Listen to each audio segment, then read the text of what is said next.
মণিপুরে চলমান অশান্তির পরিস্থিতি। এবার গৌরব গগৈ কংগ্রেস সাংসদ তিনি কেন্দ্রীয় সরকারের সমালোচনায় সরব হয়েছে। মণিপুরে চলছে রাষ্ট্রপতির শাসন, কিন্তু কোনো মুখ্যমন্ত্রী নেই, কোনো সমাধান সূত্র খুঁজে পাওয়া যাচ্ছে না। এবার এই নিয়ে কেন্দ্রের সরকারকে দুষলেন গৌরব গগৈ। তিনি প্রধানমন্ত্রী এবং স্বরাষ্ট্রমন্ত্রী অমিত শাহকে সরজমিনে মণিপুরে পরিদর্শনের কথা অনুরোধ করেছেন।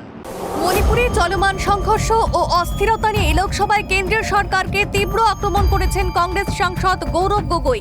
তিনি প্রধানমন্ত্রী নরেন্দ্র মোদী ও স্বরাষ্ট্রমন্ত্রী অমিত শাহকে মণিপুর পরিদর্শনের আহ্বান জানান এবং রাজ্যে রাষ্ট্রপতির শাসন জারির কারণ সম্পর্কে প্রশ্ন তোলেন।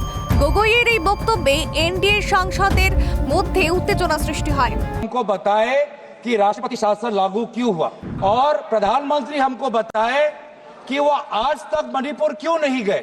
आदरणीय प्रधानमंत्री ने कहा था कि शांति मणिपुर में निकट है, बहुत जल्द ही शांति आने वाली है।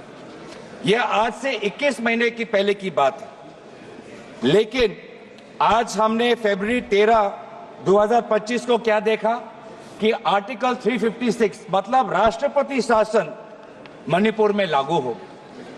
सर, ये हमारे देश के लिए बहुत ही संवेदनशील मामला है और मैं चाहूंगा, क्योंकि प्रधानमंत्री मोदी जी ने खुद 2023 के नो कॉन्फिडेंस अविश्वास प्रस्ताव में स्वयं कहा कि शांति निकट है, मणिपुर में शांति आने ही वाली है, तो पहले प्रधानमंत्री हमको बताए कि राष्ट्रपति शासन लागू क्यों हुआ और प्रधानमंत्री हमको बताए कि वो आज तक मणिपुर क्यों।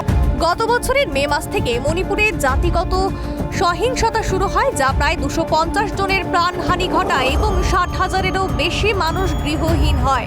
আর এই পরিস্থিতিতে মুখ্যমন্ত্রী এন বীরেন সিং পদত্যাগ করেন। নতুন মুখ্যমন্ত্রী নিয়োগে বিলম্ব হওয়ায় ফেব্রুয়ারি মাসে মণিপুরের রাষ্ট্রপতির শাসন জারি করা হয়। রাষ্ট্রপতির শাসন জারির পর মণিপুরের বিধানসভা বহাল রাখা হয়েছে, যার মেয়াদ 2027 সালে শেষ হবে। বিজেপির মণিপুর সভাপতি এ শারদা জানান যে পরিস্থিতি স্বাভাবিক হলে পুনরায় সরকার গঠন করা হবে। গৌরব গগৈ লোকসভায় এই বিষয়গুলি উত্থাপন করে সরকারের কার্যকারিতা নিয়ে প্রশ্ন তোলেন এবং মণিপুরের জনগণের পাশে দাঁড়ানোর জন্য কেন্দ্রীয় নেতৃত্বের সরাসরি হস্তক্ষেপের দাবি জানান। Bureau report, tribe TV Bangla.